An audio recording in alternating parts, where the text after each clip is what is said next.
کی روح جب جاتی ہے تو اللہ تعالیٰ فرماتا ہے فرشتوں سے کہ اس کی روح کو جنت میں پرندوں کے اندر رکھ کر جنت کی سیر کرنے کے لیے انہیں موقع فراہم کیا جائے اور جنت کی نعمتوں سے لطف اندوز ہونے کا موقع دیا جائے. تو یہ روحیں ان پرندوں میں جو سبز رنگ کے ہوتے ہیں ان کے اندر رکھ دی جاتی ہیں. اور بعض روحیں ایسی ہوتی ہیں جو اللہ سے سوال کرتی ہیں کہ اگر جنت میں جو پرندہ ہے اس پرندے کے جسم میں ہم کو رہنا پڑے گا. اللہ فرماتا ہے ہاں.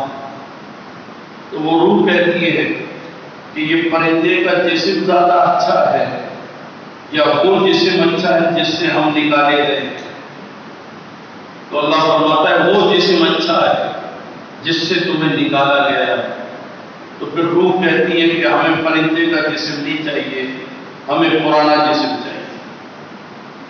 تو اسی لیے ولیوں کی روح یہ بھی لوٹا دی جاتی ہے, نبیوں کی روح یہ بھی لوٹا دی جاتی ہے, اور شہیدوں کی روح بھی لوٹا دی جاتی ہے. اور جب یہ لوٹا دی جاتی ہے تو یہی جسم جو ہے وہ ہوتے ہیں جو اللہ نے فرمایا وَلَا تَقُولُوا لِمَن يُقْتَلُ فِي سَبِيلِ اللَّهِ أَمْوَاتٌ بَلْ أَحْيَاءٌ وَلَٰكِن لَّا تَشْعُرُونَ کہ جو اللہ کی راہ میں اپنی جان دے دیں انہیں مردہ نہ کہو بلکہ وہ زندہ ہیں, تم ان کی زندگی کا شعور نہیں رکھتے. یہاں بولنے پہ پابندی, اور ایک مقام پر فرمایا وَلَا تَحْسَبَنَّ الَّذِينَ قُتِلُوا کہ ان کے بارے میں مردہ ہونے کا گمان بھی نہ کرنا.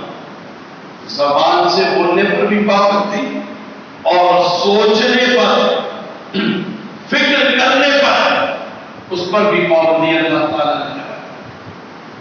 تو اس سے شہید کے مقام اور مرتبے کا بھی اندازہ ہو جاتا ہے. 7 ستمبر بڑی اہم تاریخ ہے. 1974 جو گزر گیا,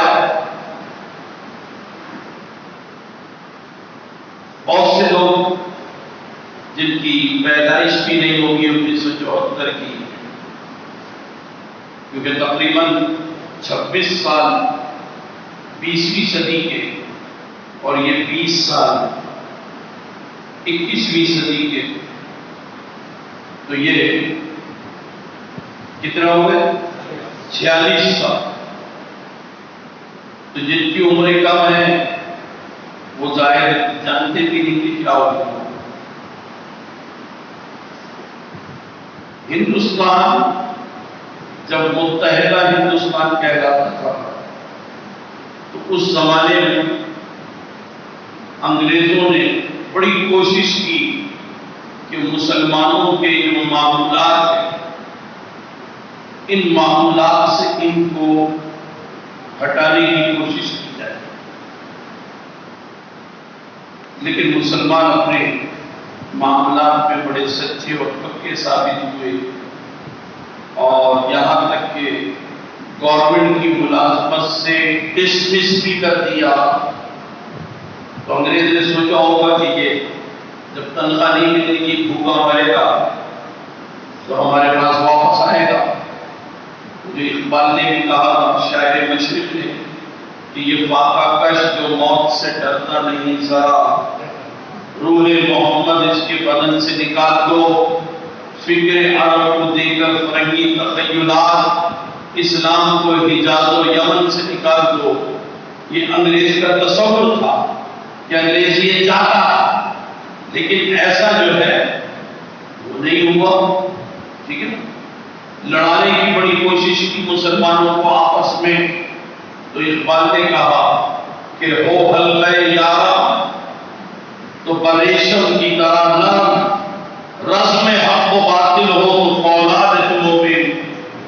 ٹھیک ہے. اور پھر بہت سی باتیں پیارے آقا علیہ الصلوۃ والسلام کی شان اقدس میں توحید کا ارتکاب جو ہندوؤں نے کیا راجپال نے، نتھو رام نے، تو ان کی حوصلہ افزائی بھی انگریزوں نے کی تھی.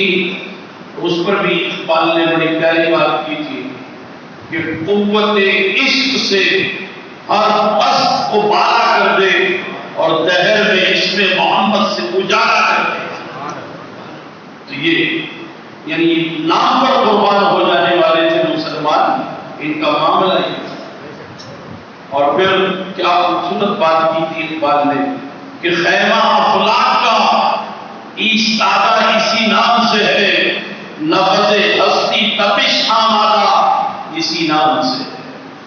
یہ نام کوئی کام بگڑنے نہیں دیتا، بگڑے بھی سب بنا دیتا ہے نام محمد صلی اللہ علیہ وسلم.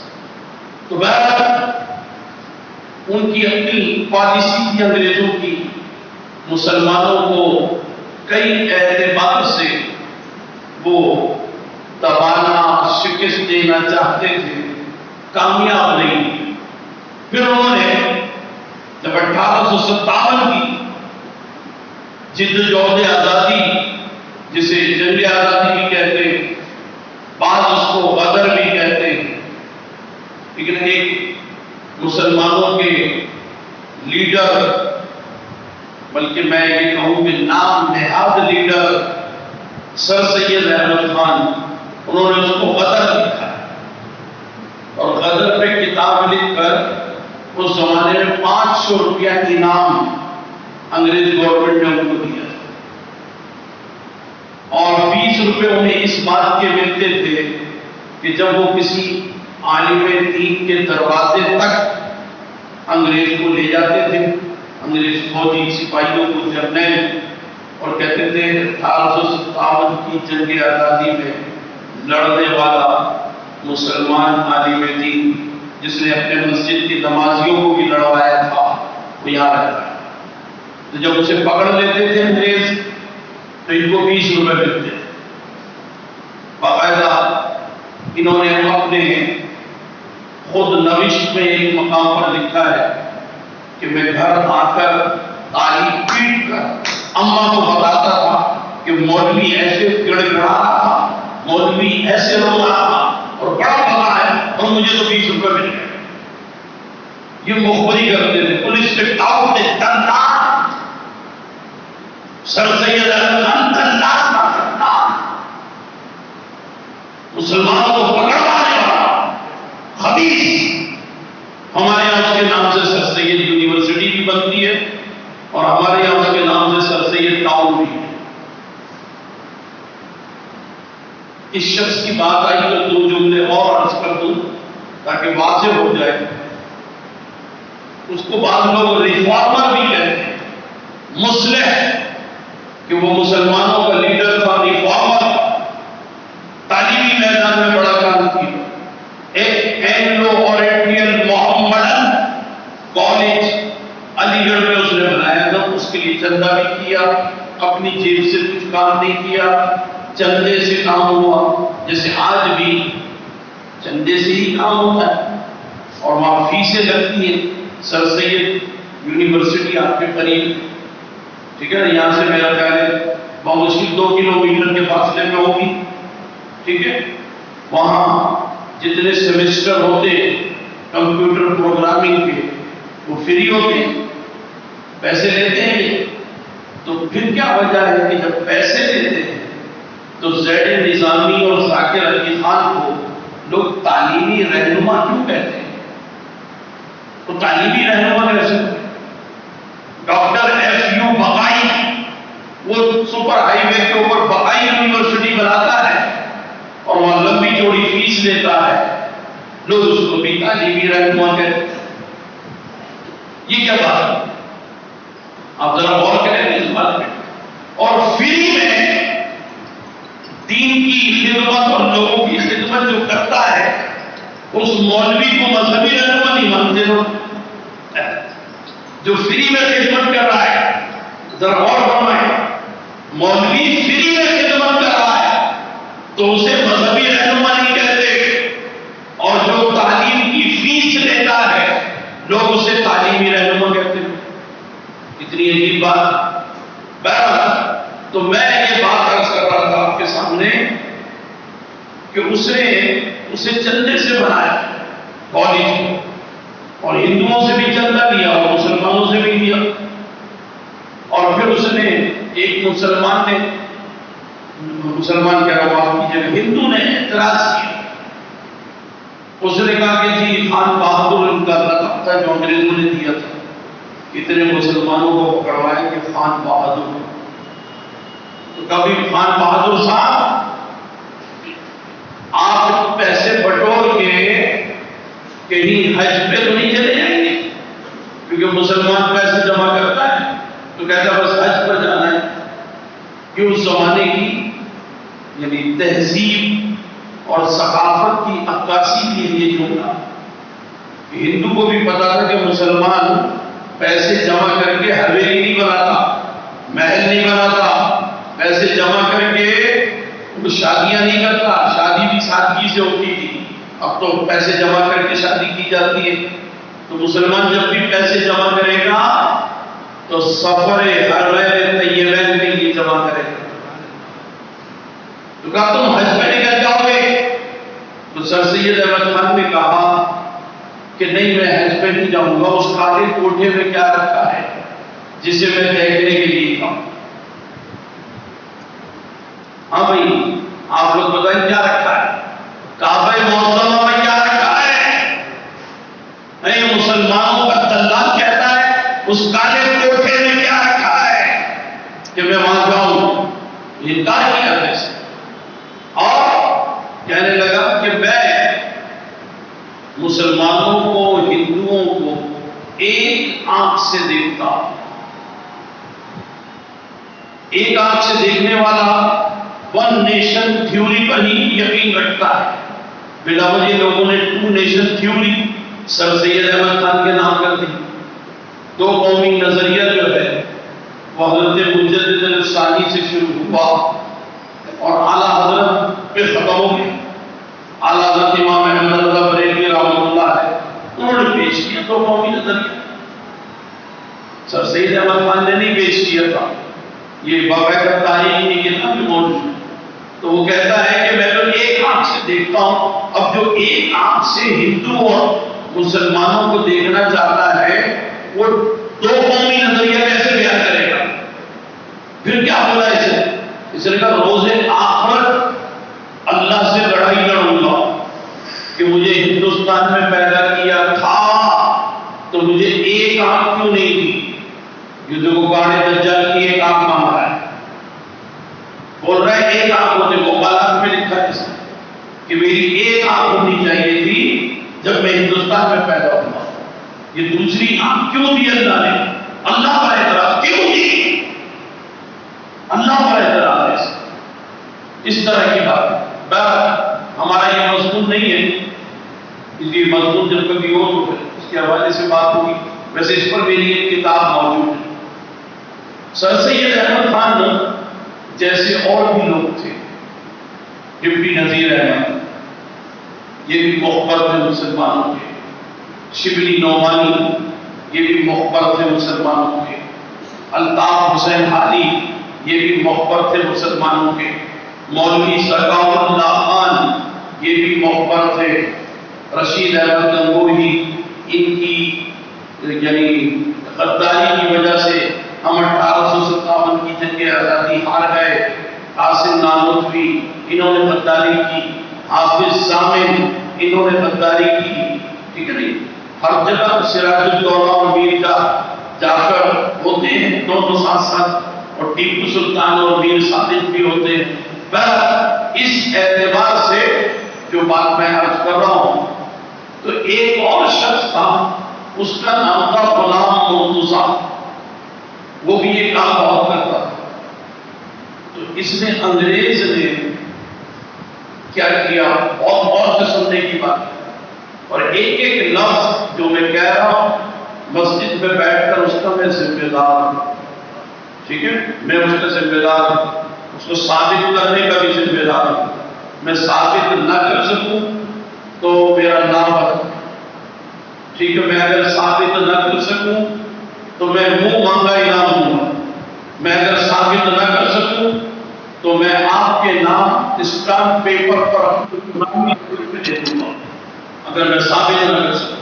مجھے آپ اپنا غلام بنا لیجیے گا, نوکر رکھ لیجیے گا, اور فری کا نوکر رکھ لیجیے گا. آپ کے باتھروم میں لوٹا رکھوں گا آپ کے لیے. اتنی بڑی بات ہے اگر ثابت نہ کر.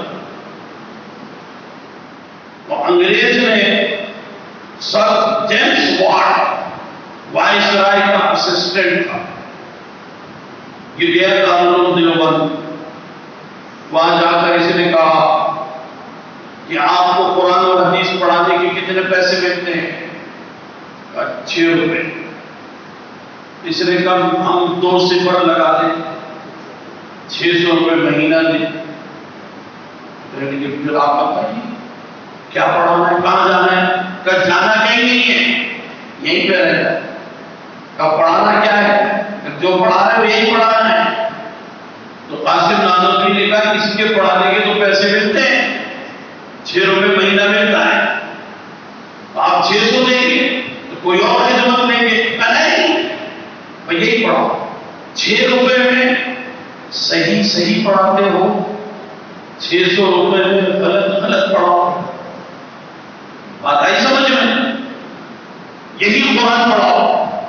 6 روپے میں صحیح ترجمہ پڑھاتے ہو, 600 روپے دیں گے غلط ترجمہ پڑھا دو.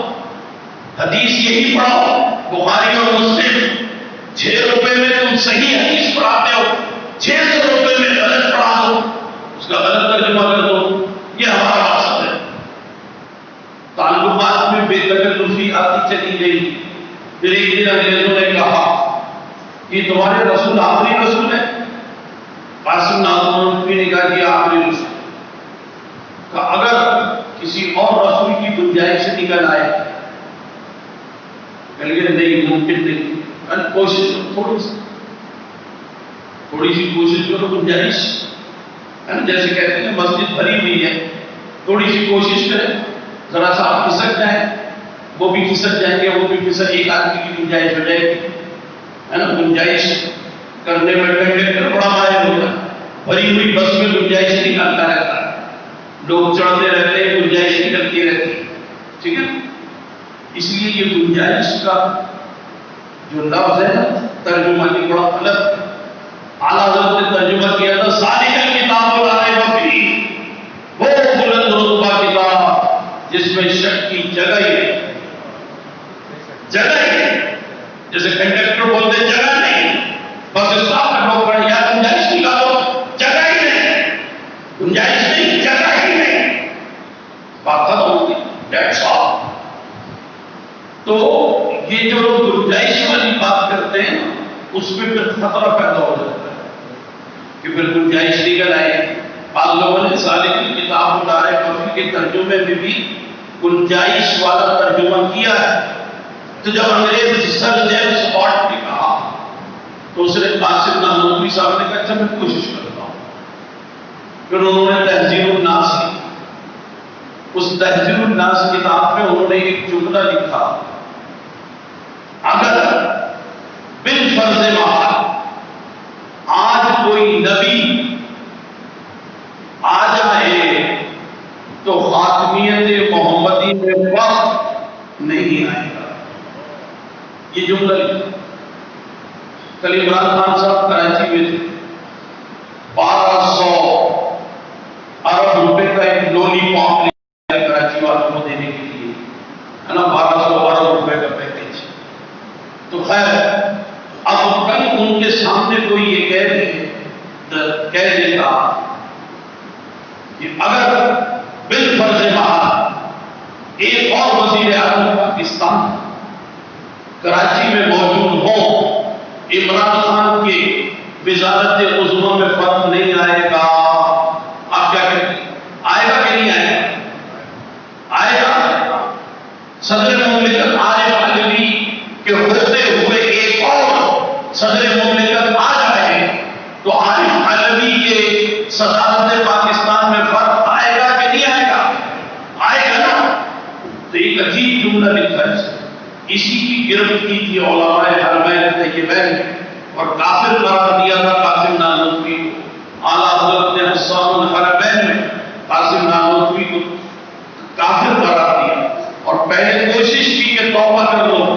اس نے توبہ نہیں کی، تو پھر یہ بات کہی گئی۔ تو اب ذرا میری بات کو آپ سمجھیے گا کہ جو یہ امر آیا سامنے، تو یہ اپنے طور پہ شاید یہ سمجھ رہے تھے کہ ہم ان کے ایک گنجائش نکالنے کے معاملے میں ان کا ساتھ دے دیا ہے، تو اب شاید جب دوسرے نبی کے بننے کا موقع آ جائے گا تو شاید یہ ہم کو کھڑا کر دیں کہ ٹھیک ہے تم اعلان نبوت کرو۔ تو انگریز بڑا شاطر ہے، ایک کام کسی اور سے لکھتا ہے، دوسرا کام کسی اور سے لکھتا ہے، ٹھیک ہے نا؟ یہ حقیقت ہے۔ اس نے کمانڈر جلال حقانی سے روس کو تباہ کرنے کا کام لیا، اور پھر ملا عمر سے دوسرا کام لیا، جلال حقانی اور پھر اس کے بیٹے سراج حقانی، خودکش دستے تیار کرنے والے، دونوں کو ختم کیا، ٹھیک ہے نا؟ اسامہ بن لادن سے کوئی اور کام لیا، پھر کسی اور سے کوئی اور کام لیا۔ تو یہ ایک طریقہ ہے ان کا کام لینے کا۔ تو انہوں نے غلام مرتضیٰ جو ان کا وفادار تھا اور ملازم تھا، تو غلام مرتضیٰ کے بیٹے کو ایک دفعہ انہوں نے بلایا، اس کا نام تھا مرزا غلام محمود قادیانی۔ اس کو بلا کر کے کہا کہ ہم تمہیں سپورٹ کرتے ہیں اور لکھاریوں کی ایک ٹیم بھی دیتے ہیں، یعنی قلم کاروں کی، لکھنے والے، تم لکھو، اخبار بھی جاری کرو، ایک پیریوڈیکل منتھلی وہ بھی جاری کرو، اور ہم ان کتابوں کو چھپوائیں گے اور تمہیں آزادی ہے، جیسے چاہے ویسے کام کرو۔ پہلے تم مبلغ کے طور پہ کام کرنا چاہتے ہو تو ہم اپنے 10 12 عیسائی تمہارے جلسے میں لائیں گے اور تم تو مسلمان کر دینا، یعنی دکھاوے کا مسلمان، تو لوگ تمہاری طرف متوجہ ہو جائیں گے کہ یہ تو بہت بڑا مبلغ ہے، ٹھیک ہے؟ تو اب انہوں نے یہ یہاں سے شروع کیا کام۔ تو مرزا غلام احمد قادیانی نے کہا کہ میں مبلغ، پھر اس نے کہا میں مسلم، پھر اس نے کہا میں مجدد ہوں، پھر اس کے بعد اس نے کہا کہ میں مہدی محمود ہوں، جس مہدی کا تم انتظار کر رہے ہو وہ میں ہوں، پھر اس نے کہا یسوع مسیح ہوں، تم جس عیسیٰ علیہ السلام کا چوتھے آسمان سے اترنے کا انتظار کر رہے ہو وہ عیسیٰ بھی میں ہوں، پھر اس کے بعد اس نے کہا کہ میں ذلی نبی ہوں، یعنی محمد رسول اللہ صلی اللہ تعالی علیہ وآلہ وسلم کے لیے جو مہر نبوت کی بات ہوئی ہے قرآن میں، ما کان محمد احد من رجالکم ولکن رسول اللہ وخاتم النبیین، تو خاتم کہتے ہیں انگوٹھی، اور انگوٹھی پہ مہر لگی ہوئی محمد رسول اللہ ہے نا، اوپر اللہ پھر رسول پھر محمد، لیکن یہ اوپر سے نیچے کی تحریر نہیں ہے، یہ نیچے سے اوپر کی تحریر ہے، اسے خط بہاریہ کہتے ہیں، محمد رسول اللہ ہے نا، مختلف انداز کی تحریر ہوتی ہے، سمجھ میں آئے نا؟ انگریزی جو ہے بائیں سے دائیں لکھی جاتی ہے، اور ہندی اور ٹیگور، تامل، سینگلش یہ بائیں سے دائیں، اسپینش، ڈچ، اردو دائیں سے بائیں لکھی جائے گی، فارسی دائیں سے بائیں لکھی جائے گی، عربی دائیں سے بائیں لکھی جائے گی، چینی، کوریائی، برونائی، ملیشیا کی زبانیں اوپر سے نیچے لکھی جاتی ہیں، ٹھیک ہے نا؟ تو اس اعتبار سے ہر ایک کا انداز تحریر اور تحریر کی ڈائریکشن الگ الگ ہوتی ہے۔ تو یہ جو محمد رسول اللہ یہ نیچے سے اوپر خط بہاریہ کا اسٹائل ہے، تو انہوں نے کہا کہ یہ تو حضور کی مہر سے اگر کوئی نبی بن جائے تو بن سکتا ہے، اس کو انہوں نے کہا یہ ذلی نبی ہے اور بروزی نبی ہے، تو اپنے بارے میں یہ بات اس نے کی۔ پھر اس نے کہا کہ میں محمد کا عکس ہوں، پھر اس نے کہا کہ اللہ تعالیٰ نے اس عکس کو دوسرے پروسیجر سے گزار کر ڈیولپ کر دیا، تو میں اب عکس نہیں ہوں، میں عین محمد ہوں۔ پھر اس نے اس کے بعد کہا کہ براہین احمدیہ، اس کہ اب میں محمد کا ڈبل ہوں. وہ جو مکہ میں محمد تھے ان کا مقام کم ہے، میرا مقام ان سے بھی اوپر چلا گیا. اس قسم کی بکواسات اس نے شروع کی.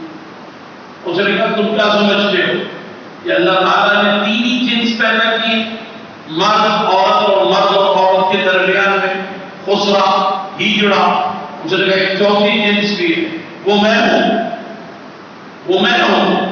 میں جب مردوں میں ہوتا ہوں مرد ہوتا ہوں، جب عورتوں میں ہوتا ہوں عورت ہوتا ہوں. اور پھر رات کے وقت اللہ تعالیٰ میرے پاس آ کر مجھ سے جب ملتا ہے تو ایک عورت سے جس طرح مرد کو نفع پہنچتا ہے تو مجھ سے اللہ کو فائدہ پہنچتا ہے اور مجھے اللہ سے فائدہ پہنچتا ہے. پھر اس نے کہا کہ میرے اوپر اللہ کا حمل ٹھہر گیا تھا، وہ تو میں نے ضائع کروا دیا، ورنہ اللہ کا بچہ میرے گھر میں پیدا ہوتا. یہ سب کتابوں میں لکھا ہے. مرزا غلام احمد کا یہ. تو ایسا شخص کتنا گندا خبیث شخص، اور اس کی موت بھی بڑی خباثت کے ساتھ ہوئی. تو اس کے نبی ہو جانے کا اعلان کرنے پر بہت سے لوگ گمراہ ہو گئے، اس لیے کہ اس نے آسانیاں دی تھی. اس نے کہا بھائی تم 5 وقت نہیں پڑھ سکتے نماز، کوئی بات نہیں، آ جاؤ میں 2 وقت پھر تمہیں مسلمان کرتا ہوں. اجازت، میں شریعت بنانے آتا ہوں، شریعت کو ختم کر دوں گا. جہاد اس نے ختم کر دیا. اس نے کہا جہاد دنیا میں ہے ہی نہیں، قیامت تک جہاد نہیں ہوگا، کیونکہ انگریز گورنمنٹ ہماری بڑی مہربان ہے، لہذا جہاد نہیں ہوگا. اسی طریقے سے اس نے حج کو ختم کر دیا کہ حج نہیں ہوگا. زکوٰۃ کے لیے اس نے گنجائش نکالی کہ زکوٰۃ جو ہے ہر ایک کو دی جا سکتی ہے، کوئی پابندی نہیں ہے کہ آل رسول کو نہ دی جائے. بہت ساری باتیں. تو لوگوں کو اس کی نئی نئی باتوں میں اچھا لگا. اس نے 4 شادیوں کی قید جو تھی وہ بھی ختم کر دی. اس نے کہا جتنی چاہے شادیاں کر لو. سہولت تو ہے، اگر کوئی عیاش ذہن کا مرد ہے تو اسے یہ بات پسند آئے گی. وہ اگر مصطفی تھا کہ محمد مصطفیٰ صلی اللہ علیہ وسلم کو ماننے والا، تو اس نے کہا 4 سے آگے بڑھ ہی نہیں سکتے. چلو یہ مرزا غلام احمد قائدینی اچھا ہے، تو اس نے کہا چلو یہاں آ جاتا ہوں، میں احمدی بن جاتا ہوں، مرزائی بن جاتا ہوں، قائدیانی بن جاتا ہوں اور 15 بیویاں رکھوں گا. اس اعتبار سے اس کو تھوڑی بہت پسیرائی ملی، مگر علماء اہل سنت نے اس کا گھیراؤ کیا. سب سے پہلے حضرت علامہ مولانا غلام دستگیر قصوری رحمۃ اللہ تعالیٰ علیہ نے مرزا سے بھاولپور میں مناظرہ کیا، اور نواب صدیق عباسی اس مناظرے میں خود موجود تھے، جو بھاولپور کے نواب تھے. بھاولپور ایک آزاد ریاست تھی، اور بعد میں وہ ریاست قائد اعظم کے کہنے پر پاکستان میں شامل کی گئی. تو وہاں یہ شکست کھا کے بھاگ گیا مرزا غلام احمد قائدینی. پھر انہوں نے اس کے خلاف کتاب لکھی. پھر دوسری کتاب حجت الاسلام مولانا حامد رضا اعلیٰ حضرت کے بڑے شہزادے انہوں نے لکھی. پھر تیسری کتاب اعلیٰ حضرت نے لکھی. چوتھی کتاب پھر اعلیٰ حضرت نے لکھی. 5ویں کتاب پھر اعلیٰ حضرت نے لکھی. 6ٹھی کتاب پھر اعلیٰ حضرت نے لکھی. 7ویں کتاب پھر اعلیٰ حضرت نے لکھی. 8ویں کتاب پھر اعلیٰ حضرت نے لکھی. قائدیانی کے خلاف جب یہ 8 کتابیں چھپ گئی تو پھر مولانا غلام محمد ترنم نے ایک کتاب لکھی اس کے خلاف. پھر اسی طریقے سے اور بہت سارے علماء اور مشائخ انہوں نے لکھنا شروع کیا. مولانا الیاس برنی حیدرآباد کنکن کے بہت بڑے عالم اور دانشور، انہوں نے محاسبہ قائدیانیت کے عنوان سے 1000 صفحے سے زیادہ کتاب لکھی، اور مختلف جگہوں، کسی نے بنگلہ دیش سے لکھا، کسی نے پاکستان سے، کسی نے کہیں سے. تو ان کے خلاف کتابیں چھپتی رہی اور لوگوں کی رہنمائی کی جاتی رہی. عدالت میں مقدمے چلے، کیونکہ بعض نے لڑکیاں دے دی تھی، بعض نے لڑکیاں دے دی تھی. نکاح فسق کرائے گئے، یعنی فاسد ہوئے. تو قائدیانی لڑکی تھی تو اپنے خاندان میں واپس گئی. اگر مسلمان ہوتی ہے تو یہیں پہ رہے ورنہ جا.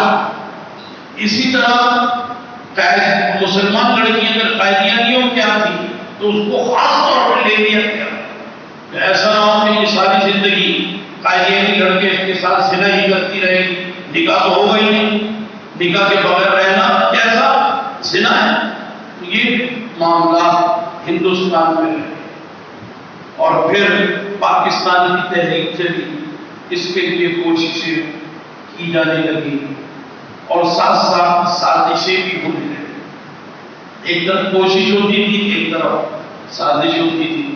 پاکستان کو جیسا ہونا تو وہ سارا مشرقی پنجاب ہے نا, امرتسر, جالندھر, لدھیانہ, امبالہ, چمکور, ہریانہ, یہ سارے علاقے پاکستان میں شامل ہونے تھے.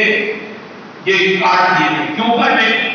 لارڈ ماؤنٹ بیٹن نے تقریباً 1 یا 1.5 ماہ پہلے قائد اعظم سے کہا کہ نئی مملکت کا فرسٹ گورنر جنرل مجھے بناؤ گے. قائد اعظم نے کہا نہیں, اسلام کے نام پہ لیا گیا ہے, تمہیں نہیں بنائیں گے.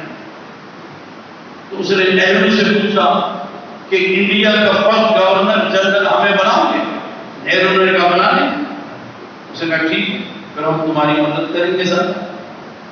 تو پاکستان سے علاقے کاٹے گئے, جوناگڑھ کاٹ دیا گیا, حیدرآباد دکن کاٹ دیا گیا. یہ سب پاکستان میں شامل ہوتے تھے, یہ سب انڈیا کو تھی. کشمیر کو متنازع بنا دیا, ورنہ کشمیر پاکستان کا ہی تھا, مسلم اکثریتی علاقہ تھا. آج بھی وہاں مسلمانوں کی تعداد زیادہ ہے جموں کشمیر میں, ہندو کم ہے, اسی لیے مسلمانوں کی نسل کشی کی جا رہی ہے. تو بہرحال یہ سارے سرکمسٹانس دوستوں آنے کے لیے پورا ہے سینیریو, اگر آپ سمجھ سکے کیسا ماحول تھا, کیا سلسلہ تھا. تو اس میں سازشیں جو ہوئی تو قائدیانیوں کو بھی نئی مملکت میں جگہ دینے کے لیے اہتمام کیا گیا. جو رقم تھی انڈیا اسٹیٹ بینک کی, وہ رقم تقسیم ہونی تھی, پاکستان کو بہت کم دی گئی, انڈیا کو بہت زیادہ دی گئی رقم. تو سید قاسم رضوی نے حیدرآباد دکن سے 30 کروڑ روپے پاکستان کو مدد کے طور پر دیے تھے, اور اسی طرح بعض اور لوگوں نے پاکستان کی مدد کی تھی. تو ایسے فوج میں افراد شامل تھے کہ جن کو ان سے پوچھ کر ہندوستان یا پاکستان اختیار کرنا تھا. نام کے مسلمان تھے, تو جو قائدیانی تھے فوج میں, تو ان کو کہا گیا کہ تمہیں زیادہ تنخواہ دیں گے, انڈیا میں رک جاؤ. کہیں گے نہیں, ہم کم تنخواہ پہ رہیں گے مگر پاکستان میں رہیں گے, کیونکہ ہم نے تو پاکستان کی جڑیں کھوکھلی کرنی ہے. تو یوں ہماری آرمی میں بڑی تعداد میں قائدیانی گھسے اور آئے, اور رغوا کا علاقہ, وزیر آباد کا علاقہ اور جہلم کا علاقہ, یہاں کے رہنے والے اکثر قائدیانی, اور وہ سب آرمی میں. یہ سارے معاملات ہمارا وزیر خارجہ چودھری ظفر اللہ, جس کو انگریزوں نے سر کا خطاب دیا. اب آپ کو سوچیں, انگریز کسی کو خطاب دیں گے تو وہ ان کا منظور نظر ہوگا, کسی اور کو کیوں نہیں دے دیا. سید نعیم الدین مراد آبادی, مولانا امجد علی, شاہ عبدالعلی صدیقی میرٹھی, ان کو انگریزوں نے کوئی خطاب نہیں دی. ڈپٹی نذیر احمد کو شمس العلماء کا خطاب دے دیا, الطاف حسین حاجی کو شمس العلماء کا خطاب دے دیا, شبلی نعمانی کو شمس العلماء کا خطاب دے دیا. آپ ذرا سوچیے تو صحیح, یہ تو سندھ کی سرزمین کے مرزا علی بن تائی رحمت اللہ تعالی نے ان کو پورا ایک 200 سپاہیوں کا دستہ سلامی دینے کے لیے آیا تھا کہ گارڈ آف آنر پیش کرے گا, اور شمس العلماء کا اتنا بڑا فریم چاندی کا فریم وہ انہیں پیش کیا جائے گا. انہوں نے کہا میرے گھر کے 2 دروازے ہیں، تم سامنے والے دروازے سے آؤ گے، میں پیچھے والے دروازے سے نکل جاؤں گا، اور میں قبول نہیں کرتا تمہارا یہ دیا ہوا احساس. اور شاعر مشرق کو جب انہوں نے سر کا خطاب دیا تو شاعر مشرق نے بھی سر جناب یہ خطاب واپس کر دیا. انگریزوں کی اب تک وہ دے رہے ہیں. سلمان رشدی کو سر کا خطاب دیا انہوں نے، موجودہ حکومت برطانیہ ملکہ ایلزبتھ نے سلمان رشدی کو سر کا خطاب دیا جس نے اتنی بڑی گستاخی کی.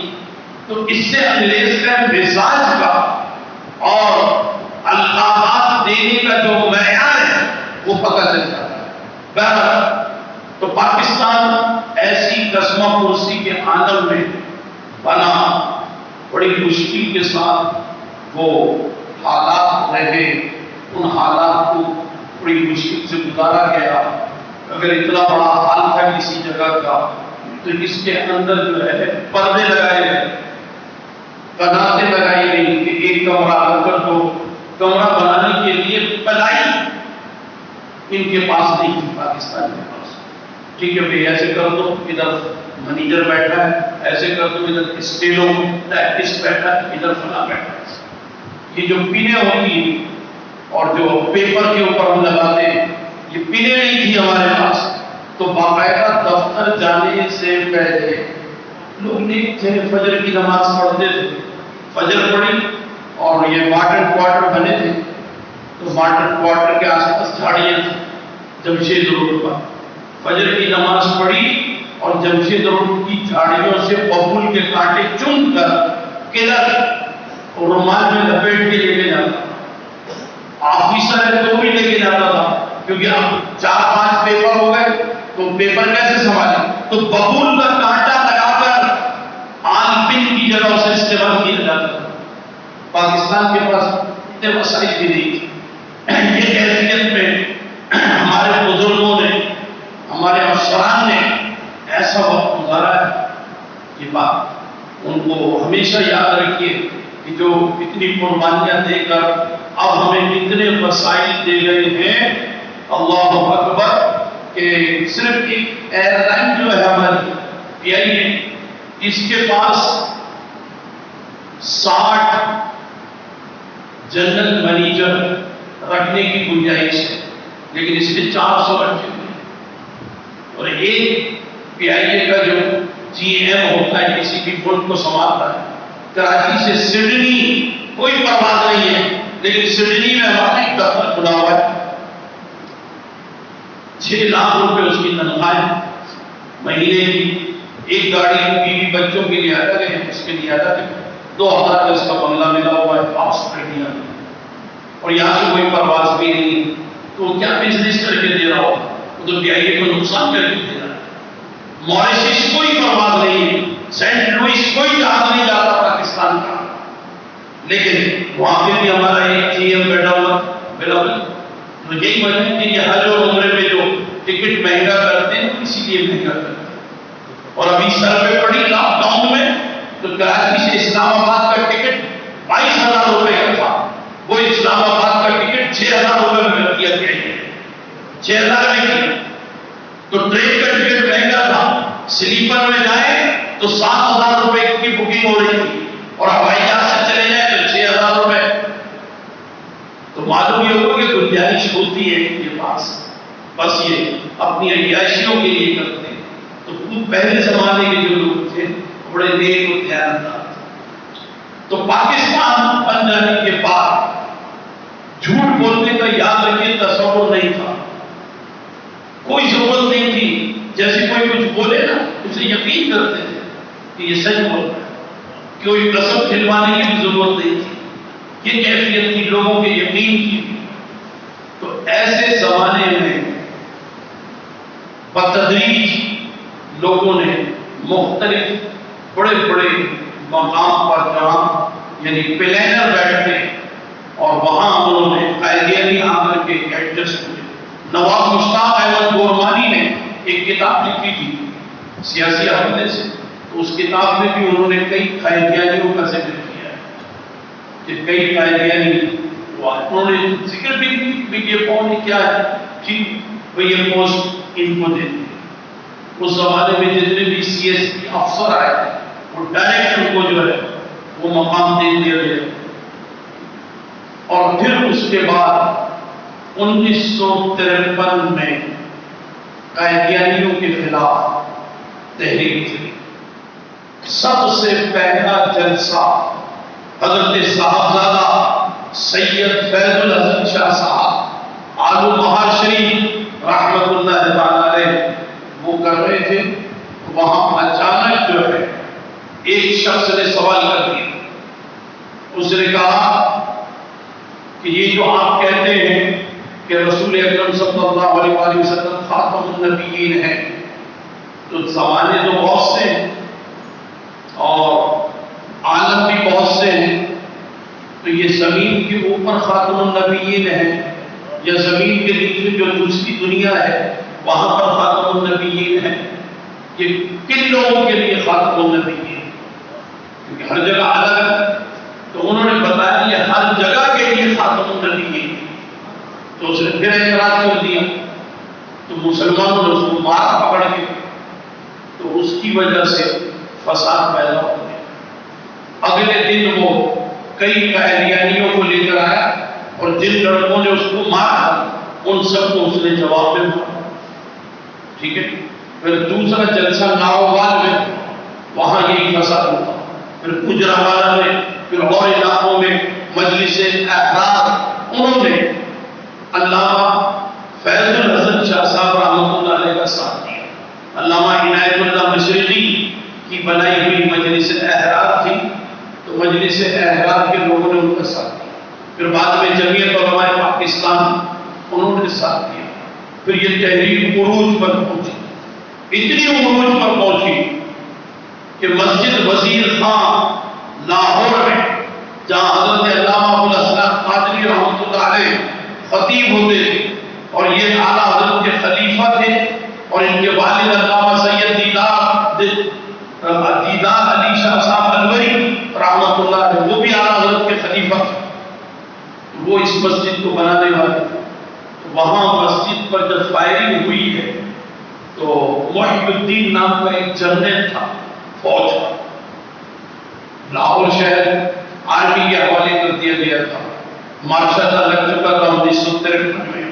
جنرل غلام محمد اور اسکندر مرزا وزیر اعظم ان لوگوں نے لگایا مارشل، تو اس مارشل کے تحت وہاں اس نے شوٹ ہم کہہ کے جو گولیاں چلوائی ہیں جنرل نے، تو صرف وہ لوگ زندہ بچے تھے جو کسی لاش کے نیچے دب گئے تھے، اور لاشوں کی 5 منزلیں بن گئی تھی، لاش کے اوپر لاش، لاش کے اوپر لاش، اور خون ایسے بہ رہا تھا مسجد وزیر خان سے جیسے مسجد کو لال رنگ کے پانی سے دھویا جاتا ہو، ایسا پانی۔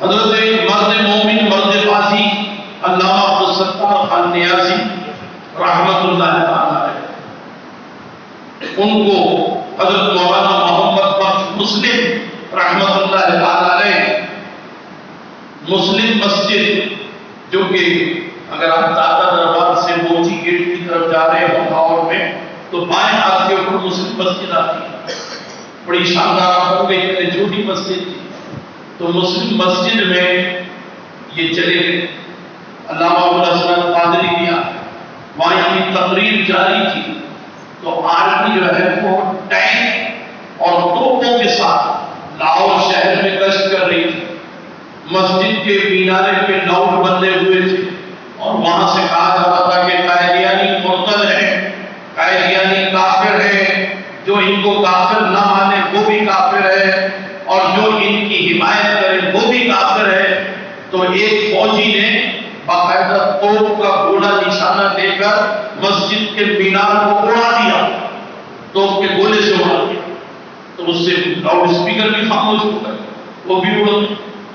پورے لاہور میں یہ فساد بہت بڑے پیمانے پر، کراچی میں بھی ہوا، حیدرآباد میں بھی ہوا، اور اس وقت یہ ایسٹ پاکستان ہمارے ساتھ تھا، وہاں بھی یہ فسادات ہوئے.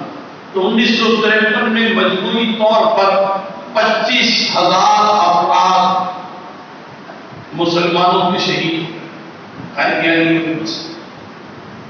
اور پھر اس کے بعد اس تحریک کو تباہ کیا گیا.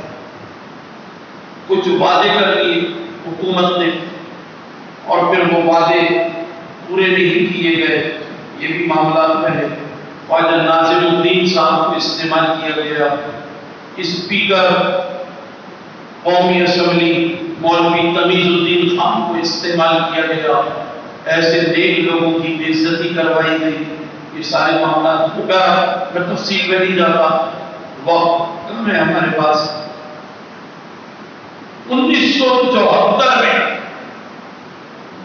یہ تحریک دوبارہ سے شروع ہوئی اور یہ ایسے شروع ہوئی کہ حضرت علامہ عبدالغفور ہزاروی رحمۃ اللہ تعالیٰ علیہ، جنہوں نے وزیر آباد میں بڑا کام کیا تھا اور وزیر آباد میں ایک ایک شخص سے یہ حلف لیا تھا کہ ربوہ سے آنے والا کوئی بھی قائدیانی اگر یہاں مکان کرائے پہ لے گا تو کوئی نہیں دے گا، اگر مکان بیچے گا تو کوئی اس کو نہیں بیچے.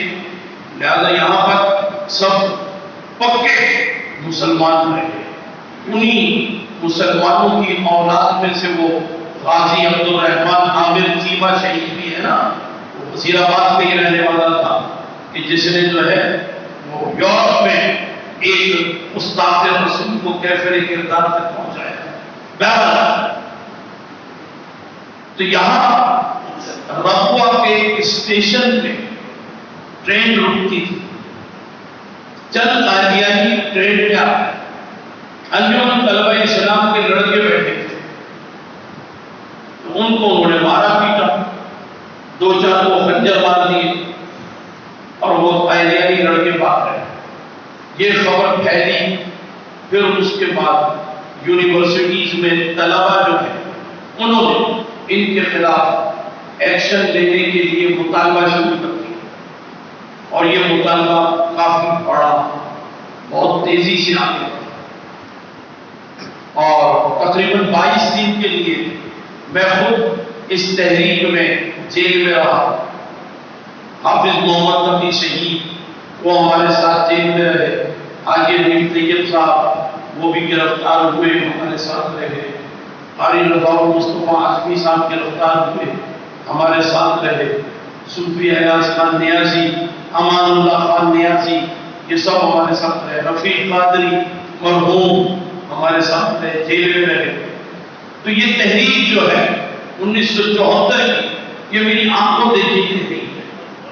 تو اس میں مسلمانوں کے اندر بڑا جذبہ پایا جاتا ہے اور اسی تحریک کے دوران ایک چھوٹا بچہ 10-12 سال کا، تو وہ پانی پی جاتا تھا، اس کی کلائی پتلی تھی تو وہ ہتھکڑی کو یوں کرتا تھا تو ہتھکڑی گر جاتی تھی. پانی پی لیتا تھا. پولیس والے نے اس کو تھپڑ مار دیا کہ تو ہتھکڑی کو ایسے کیوں کرتا ہے. اس نے کہا کہ جب رو کر اور درود شریف الصلاۃ والسلام علیک یا رسول اللہ پڑھ کر اس نے جو تاجدار ختم نبوت کا نعرہ لگایا اس کی ہتھکڑی ٹوٹ گئی. آپ سمجھ رہے ہیں ہتھکڑی کتنی موٹی ہوتی ہے، ٹوٹ نہیں سکتی تھی. 12 سال کے بچے نے ہتھکڑی توڑ دی. یہ واقعہ پیش آیا اخبارات میں سرخیوں کے ساتھ. یہ سارے واقعات چھپتے رہے. لوگوں کے اندر جذبہ بیدار ہوتا چلا گیا. 22 فروری 1974 کو لاہور میں دوسری اسلامک سمٹ ہوئی، اسلامی سربراہ کانفرنس. اس کانفرنس کے موقع پر ظاہر اپوزیشن کے جو رہنما ہوتے ہیں ان کا بھی انٹروڈکشن ہوتا ہے.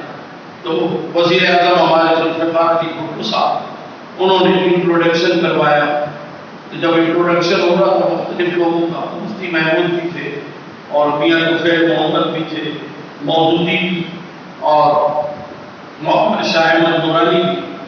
تو کوئی عالمی سطح کا لیڈر ایسا نہیں تھا.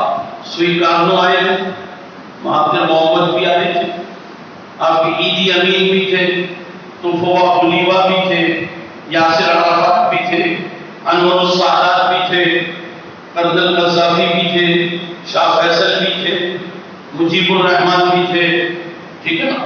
کوئی ایسا لیڈر نہیں تھا کہ جس سے ان کا تعارف ذوالفقار علی بھٹو نہ کر پائے. یہ مفتی محمود ہے، یہ میاں طفیل محمد ہے جماعت اسلامی کے ساتھ، یہ تو بولا ہے. اور جب وہ نورانی میاں کی طرف آتا تو بولنے کی ضرورت نہیں پڑتی تھی. وہ لیڈر، وہ یاسر عرفات ہو یا کرنل قذافی یا وہ صدام حسین ہو، وہ دوڑ کر آگے جاتے تھے، کہتے تھے مولانا کو ہم پہلے سے ہی جانتے ہیں اور بغل کی ہو جاتی. ہر شخص، کیونکہ واحد یہ ایسے عالم تھے مسلمانوں کے کہ جن کے گھر میں 2 کمرے کے لکڑی کے کچے مکان میں صدر میں لیڈروں کے ٹیلی فون آیا کرتے تھے. واحد ایک گھر تھا جہاں ٹیلی فون آتے تھے سب کے. اب پاکستان میں کوئی ایسا گھر نہیں ہے جہاں ٹیلی فون آیا. بہرحال تو اس موقع پر انہوں نے دا میرر نام کا انگریزی میں رسالہ اپنے والد کا لکھا ہوں، اور دا مینار ہے اپنا جاری کردہ ایک رسالہ، اور ایک دا میسج، یہ رسالے سیٹ بنائے ہوئے تھے، ہر لیڈر کو پیش کیے قائدیانیوں کے حوالے سے. قائد اہل سنت، قائد ملت اسلامیہ حضرت علامہ شاہ احمد نورانی رحمۃ اللہ تعالی. اور پھر اس کے بعد ان عالمی رہنماؤں کو بتایا گیا کہ قائدیانی کیا ہے. پھر ہمارے یہاں قرارداد پیش کی مولانا شاہ احمد نورانی صاحب کہ قائدیانیوں کو غیر مسلم مرتد قرار دیا، اور اس قرارداد پر بہت سے لوگوں نے دستخط کیے. قائد حزب اختلاف خان عبدالولی خان تھے، جو کہ شیخ مجیب کے ساتھ اگر تلہ سازش کیس میں شامل ہونے کی وجہ سے حیدرآباد جیل میں سزا کاٹ رہے تھے، تو مولانا نورانی حیدرآباد جیل میں وہاں جا کر ان سے دستخط کرایا، اور انہوں نے دستخط کیے اس کے اوپر قرارداد. اور پھر معاملات چلے، بڑی لمبی بحث ہے، اسمبلی کے اندر آ گئی بحث، اور ذوالفقار علی بھٹو صاحب دونوں طرف ایک انداز یکساں رویہ رکھتے تھے. تو نورانی بھی خود فرماتے ہیں کہ یہ یکساں رویہ ہمیں نقصان پہنچا رہا تھا. تو میں نے اس کے لیے ایک کام کیا، بڑا اہم کام. دیکھیں یہ ہر ایک کو نہیں آتا یہ کام کرنا.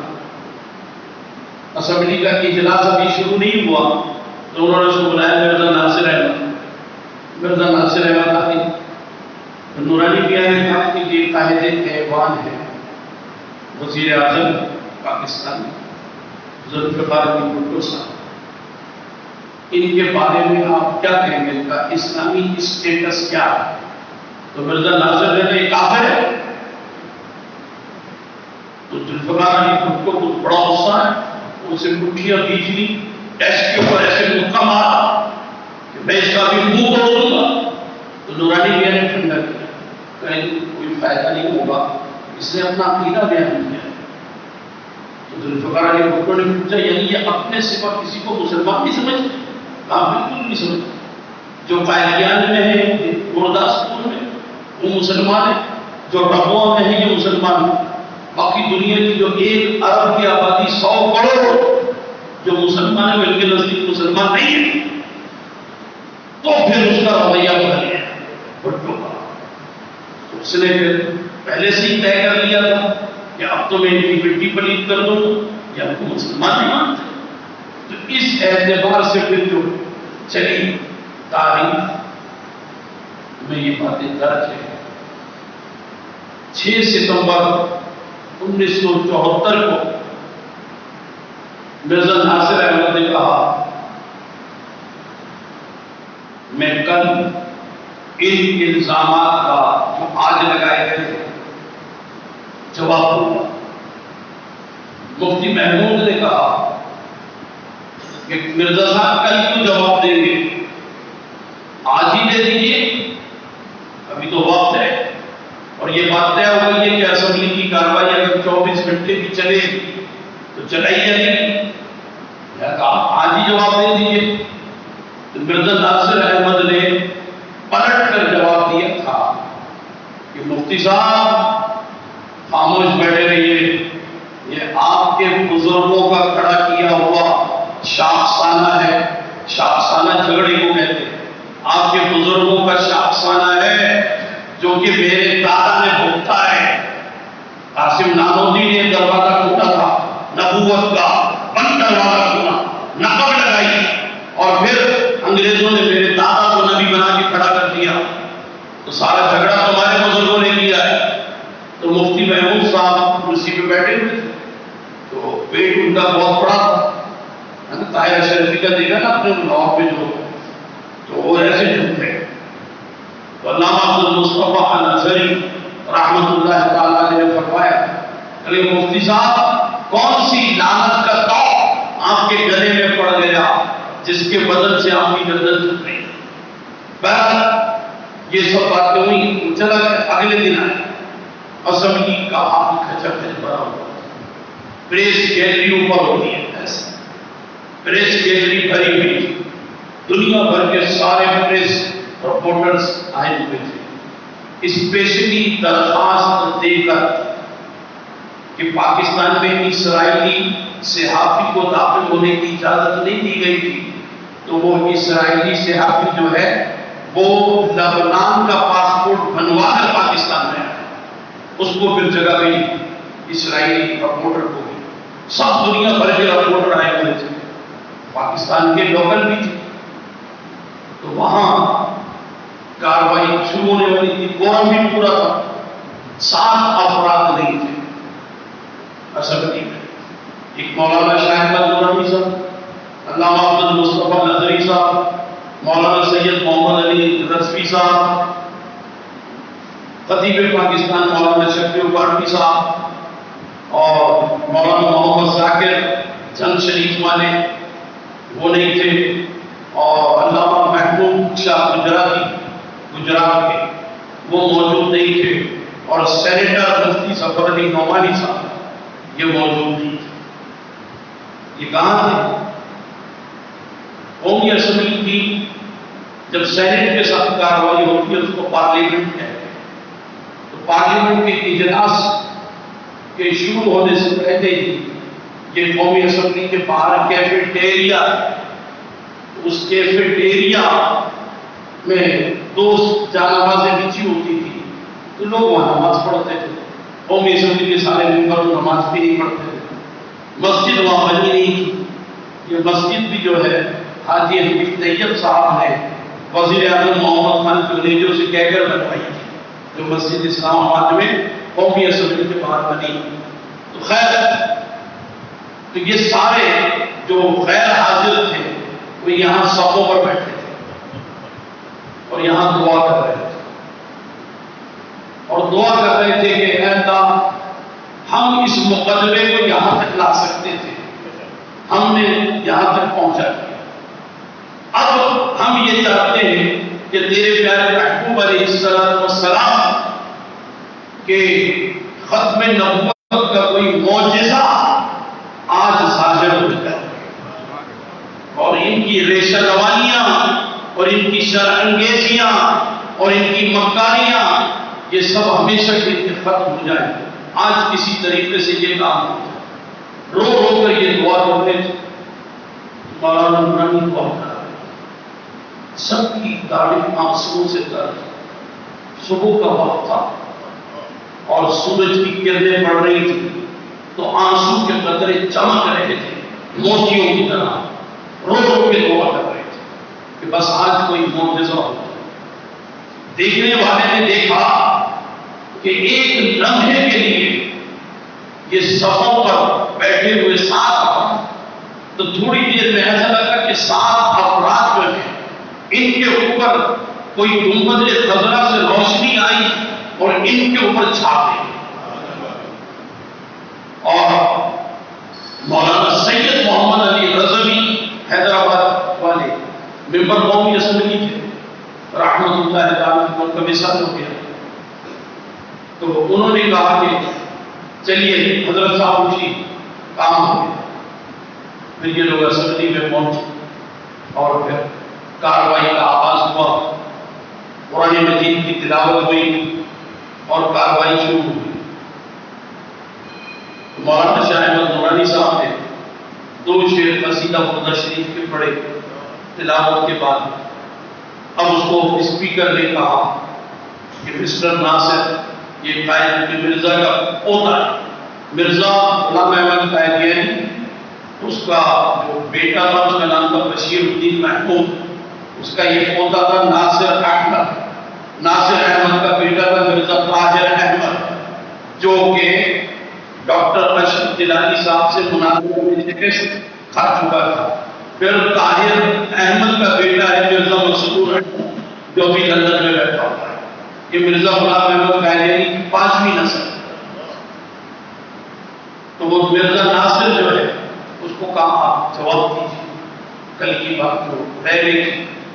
اس نے انویلپ نکالا، اس میں سے کچھ پیپر نکالے اور اس نے پڑھنے والی اینک لگائی، شیروانی پہنے ہوئے تھا، اور پھر اس نے جو ہے ابھی شروع ہی کیا تھا پڑھنا کہ اس کے سر پہ جو لگا ہوا پنکھا تھا، پورے یہ یاد رکھیے پورا اسمبلی کا حال ہائی اسکول تھا، سارے اے سی چل رہے تھے، ٹھنڈک تھی، پنکھے بند تھے، بند پنکھا چلا اور پنکھے کے پروں کے اوپر کسی پرندے کے بیٹ میں سنے ہوئے پر رکھے ہوئے تھے، ایک ایک کر کے اوپر نیچے گرے، اس کا وہ مسئلہ خراب ہو گیا، چھینٹیں ہوئی، شیروانی پر آئی، اینک کے اوپر بھی آئی، وہ ایک دم سے بولا آئی ایم رجسٹرڈ، اور پھر اس کے بعد اس کو ٹیشو لا کے دیا،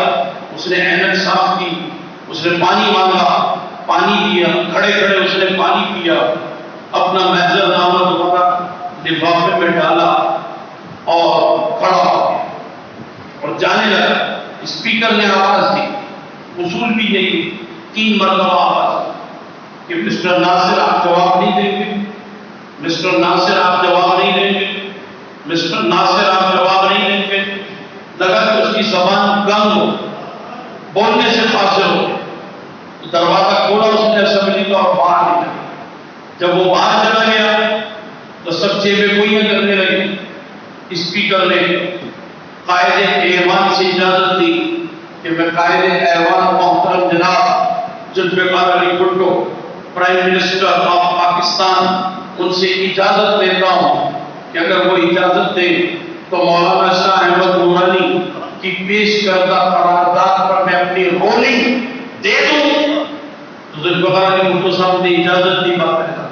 تو اس کے بعد اس نے یہ مضمون ابھی پڑھنا شروع کیا تھا تو وزیر قانون تھے عبدالحفیظ پیرزادہ، تو عبدالحفیظ پیرزادہ اٹھ کر کے اسپیکر کے قریب گئے، کچھ کہا، تو اب اس نے رولنگ دی کہ قرارداد کے متن کے مطابق اور جتنے بھی یہاں پیش کردہ قائدیانیوں کے خلاف دلائل آئے تو یہ ثابت ہو گیا کہ قائدیانی، احمدی، مرزائی، لاہوری یہ مسلمان نہیں ہیں، یہ گروہ جو ہے یہ غیر مسلم اقلیت قرار دیا جاتا ہے۔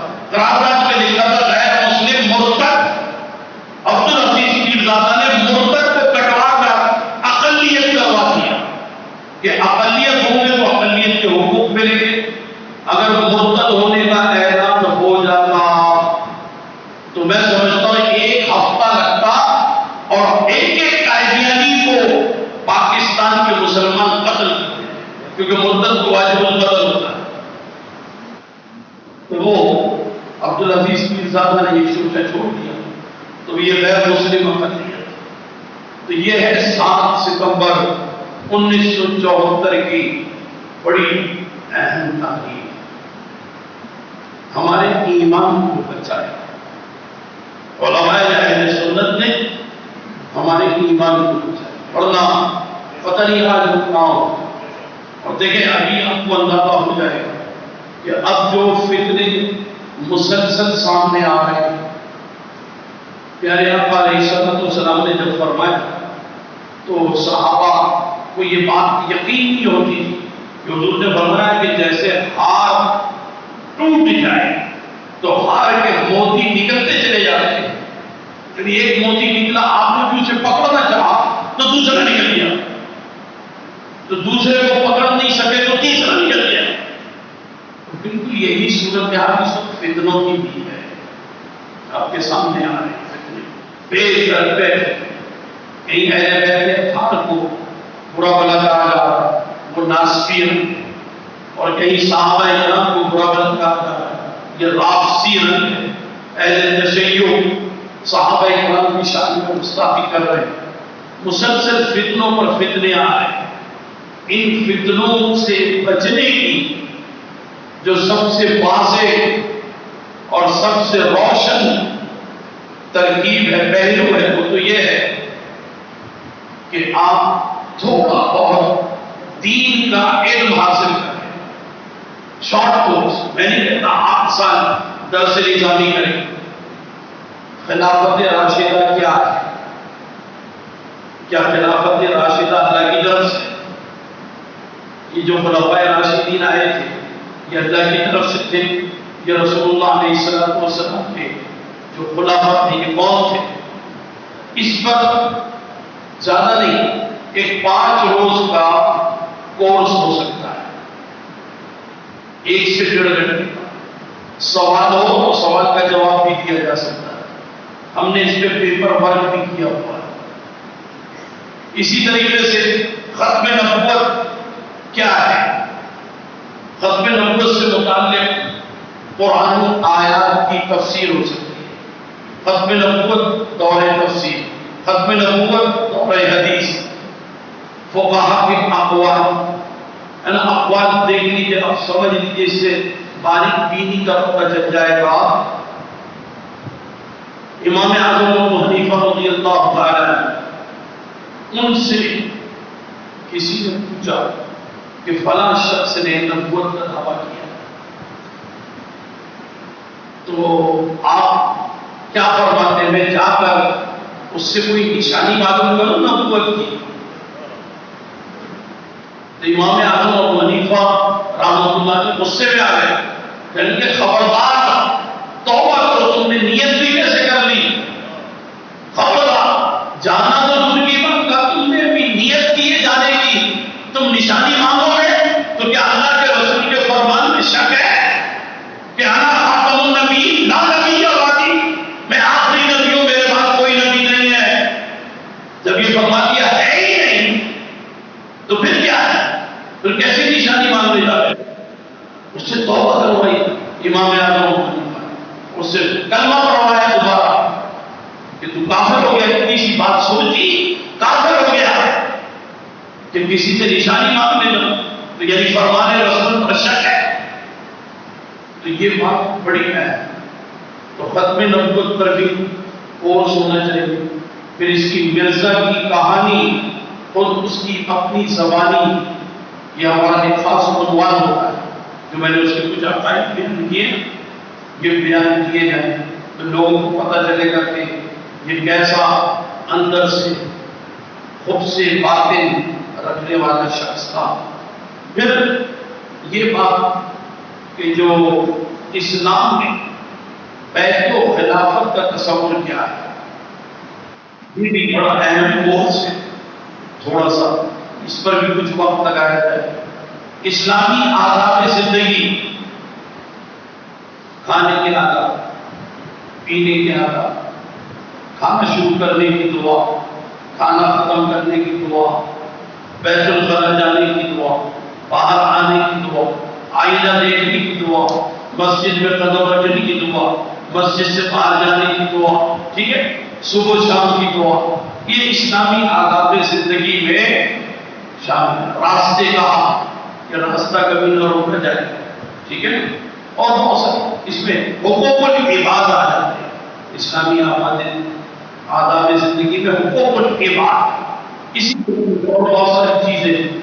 تو یہ سب اگر ہم اپنے بچوں کو سکھا دیں، مجموعی طور پر اگر 1 سے 1.5 گھنٹے کا کورس ہو میں 5 کورس تجویز کرتا ہوں، اور کوئی کورس 5 دن میں مکمل ہو جائے گا، 1 سے 1.5 گھنٹے میں 5 دن کے کتنے ہوں گے گھنٹے؟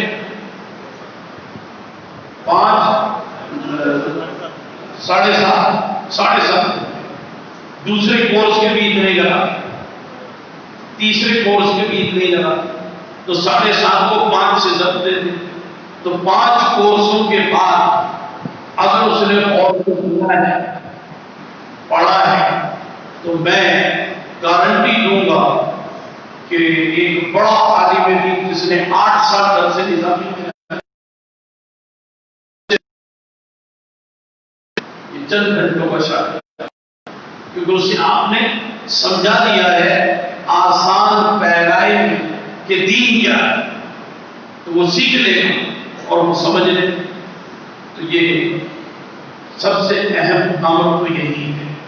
اور دوسری صورت فتنوں سے بچنے کی تو پھر یہ ہے کہ ابھی آپ ایک لاک ڈاؤن سے گزرے، ایک سخت ترین لاک ڈاؤن لگا کے گھر میں بیٹھے، باہر کیا ہو رہا ہے پتہ نہیں، ورنہ سوشل میڈیا میں فتنوں کا شوشہ آتا رہے، ان سے بھی بچنا، موبائل بند کریں، ٹی وی بند کریں، گھر کے اندر قید ہو جائیں، اپنے آپ کو خود ہی ڈیٹین کریں، تو فتنوں سے بچ جائیں۔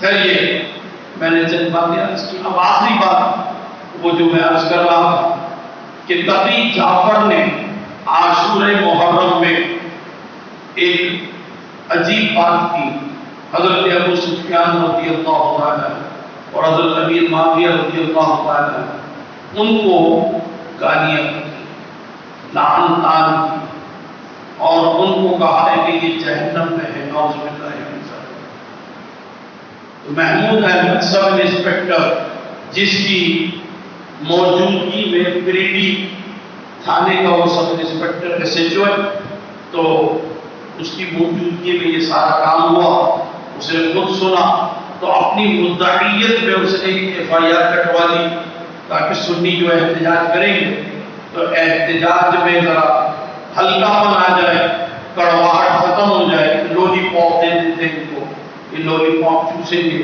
تھوڑی سی مٹھاس آ جائے گی تو اتنی کڑواہٹ نہیں ہوگی، تو وہ بھی ایک سازش ہے بہرحال، اور وہ بھی 295 ایک ہی دفعہ لگائی ہے، جبکہ 298 کی دفعہ لگتی ہے صحابہ کرام کے حوالے سے، اور دوسرے دہشت گردی ایکٹ کی دفعات بھی لگتی ہے، اور کھلے عام اس نے کہا تو سرور علی بھی اس میں مجرم ہے، جس کے نام سے لشکر پارک سے لے کر حسینیہ ایرانیہ تک اس روڈ کی پرمیشن ہے، 7، 8، 9، 10، 12 محرم اور پھر جہنم، تو اس کی یہ پرمیشن سرور علی نام کا ایک شیعہ ہے، تو اس کو بھی اس ایف آئی آر میں نامزد کیا گیا ہے۔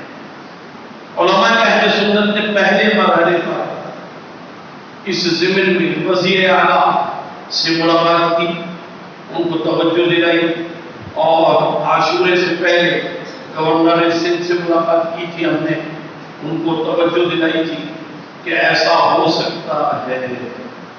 ہم نے یہ کہا کہ اس دفعہ شیعہ کھل کر اٹیک کریں گے، یہ ہم نے پہلے کہہ دیا اور ایسا ہوا، اور ہم نے عبداللہ شاہ قاضی بابا رحمۃ اللہ تعالیٰ علیہ کے مزار شریف کے حوالے سے کہا تھا، کیونکہ پچھلے سال بھی سید ناصر حسین شاہ نے، یہ شیعہ ہے اور یہ وسیع مذہبی امور ہے، تو اس نے کہا تھا کہ ہم امام حسین کا سوئم وہاں پہ کریں گے، تو یہ اور اس کی بیوی وہاں پہنچ گئے، انہوں نے ماتم کیا وہاں پر عبداللہ شاہ قاضی بابا رحمۃ اللہ علیہ کے مزار کے انتظامات سنیوں کے پاس ہے، تو یہ کیا حرکتیں کرتے ہیں؟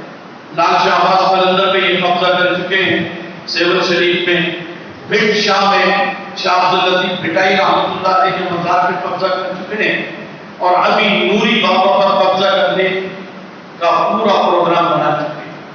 تلہٹی پہ جو مزار ہے سید نور علی شاہ قاضی رحمۃ اللہ تعالیٰ ان کے مزار، تو یہ کہتے ہیں یہ سید ہمارے ہیں، تو اتنے یعنی امام بارگاہیں بنانے کی اجازت تو ملے گی نہیں. مزار تو جگہ جگہ ہے. مزار پہ قبضہ کر لو، وہی امام باڑہ بھی ہے، وہی ہماری خانقاہ بھی ہے، وہی سب کچھ ہے ہمارا، وہی ہمارا رضا خانہ بھی ہے. تو یہ سازش کے تحت چل رہے ہیں. حضرت علامہ مولانا مفتی اعظم پاکستان مفتی محمد منیب الرحمن صاحب اللہ علیہ، انہوں نے ایکشن لیا. علامہ سید شاہ عبد القادری جماعت اہل سنت پاکستان کراچی کے امیر، انہوں نے ایکشن لیا.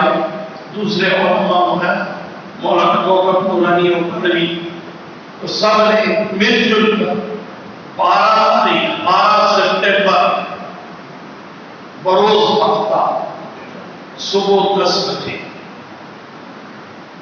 ایم اے جنا روڈ پر مزار قائد اعظم سے لے کر تبت سینٹر تک آپ سب کو بلایا. ناشتے کے لیے نہیں بلایا، کیونکہ عموماً بعض لوگ 10-11 بجے ناشتہ بھی کرتے ہیں، تو ناشتہ نہیں ملے گا. ناشتہ آپ کو وقت سے پہلے اپنے گھر پہ کرنا ہے، اور اگر موقع بنے تو کوئی سینڈوچ بنا کر خود لے جائیں. ہو سکتا ہے کسی بھائی نے نہ کیا ہو اور جذبات میں آ گیا ہو، چکر آ جائے تو آپ اس کو کھلا سکیں. وہاں آپ نے پہنچنا ہے. اس پہنچنے کے لیے یہ بات بس میں عرض کروں کہ دیکھیے دین اسلام یہ ایک بڑی نعمت ہے، ٹھیک ہے نا. دین اسلام سے بڑی نعمت کوئی نہیں. نہ بیوی ہے، نہ اولاد، نہ بیٹا، نہ بیٹی، نہ مکان، نہ دربار، نہ کاروبار، ٹھیک ہے. بھئی یہ سارا سب کچھ جو دنیا کی آسائشیں ہیں، تو بل گیٹس کے پاس بھی ہے، ڈونلڈ ٹرمپ کے پاس بھی ہے، نریندر مودی کے پاس بھی ہے. تو نریندر ان سب کے پاس ہوتے ہوئے بھی آخرت میں ان کا انجام کیا ہوگا؟ یہ جنت میں جائیں گے جہنم میں. اگر آپ کے پاس یہ سب کچھ نہ بھی ہو اور اسلام ہو تو آپ نے کہا جانا ہے جنت میں جانا ہے. تو سب سے بڑی دولت جو ہے وہ دین اسلام ہے. اور دین اسلام اتنی بڑی دولت جن صحابہ نے آپ تک پہنچا دی، جنہوں نے یہ محنت کی، جو یہ پہنچانے کا ذریعہ بنے، جو اسلام پہنچانے کا وسیلہ بنے، تو اب ان کی عزت و حرمت کی بات آ رہی ہے. اس کے لیے ہمیں قربانی دینی. اگر آپ مانتے ہیں کہ صحابہ نے ہم پر احسان کیا ہے، اگر آپ مانتے ہیں کہ صدیق اکبر کا احسان ہے، عمر فاروق کا احسان ہے، عثمان غنی کا احسان ہے، حیدر کرار علی مرتضیٰ کا احسان ہے، حسنین کرینین کا احسان ہے، امیر معاویہ کا احسان ہے، ان سب نے اگر احسان کیا ہے تو کیا ہم احسان فراموش ہو جائیں، محسن خوش ہو جائیں، یا ان کے احسان کا بدلہ احسان کے ساتھ دے دیں؟ کیا کرنا چاہیے؟ ہمیں احسان کا بدلہ احسان سے دینا چاہیے. تو اس اعتبار سے آپ لوگوں کو جو ہے وہ چاہیے کہ وہ نکلیں اور ضرور اس ریلی کو جو 12 ستمبر کو ہے اس کو کامیاب بنائیں اور پوری کوشش کریں صحابہ کرام کی محبت میں نکلے. کچھ مستثنیات ہو سکتی ہیں. بھئی آپ بہت زیادہ بیمار ہیں، بچے کو بھیج دیجیے. آپ کے گھر میں کوئی بیمار ہے، بچے کا ہونا بھی ضروری ہے، کوئی بات نہیں، کسی دوسرے کو کہہ دیجیے، پڑوسی کو کہہ دیجیے، رشتے دار کو کہہ دیجیے، داماد کو کہہ دیجیے، پوتے کو کہہ دیجیے، نواسے کو کہہ دیجیے. آپ کے توسط سے اگر آپ خود نہیں آ رہے تو ایک بندہ آنا چاہیے، کوئی ایک بندہ اس ریلی میں ضرور آنا چاہیے. اور جو آنے کے لیے آمادہ اور تیار ہے، میری عادت نہیں ہے کبھی شو آف ہینڈ کرانے کی، لیکن آج مجبوری ہے. جو آنے کے لیے تیار ہے وہ ہاتھ اٹھائے ذرا. بالکل ٹھیک ہے، بالکل ٹھیک ہے۔ اب آپ سے میں یہ پوچھتا ہوں کہ اگر رکاوٹیں کوئی آ جائیں تو آپ رکیں گے؟ نہیں رکیں گے۔ آپ نے پہنچنا ہے کسی پر اور آپ نے اپنے ایمان کا اظہار کرنا ہے اور احکام حق اور ابطال باطل کے لیے اپنا کردار آپ کو ادا کرنا ہے۔ یہ ضروری گزارشات میں نے کی، اللہ تبارک و تعالیٰ اسے قبول اور منظور فرمائے۔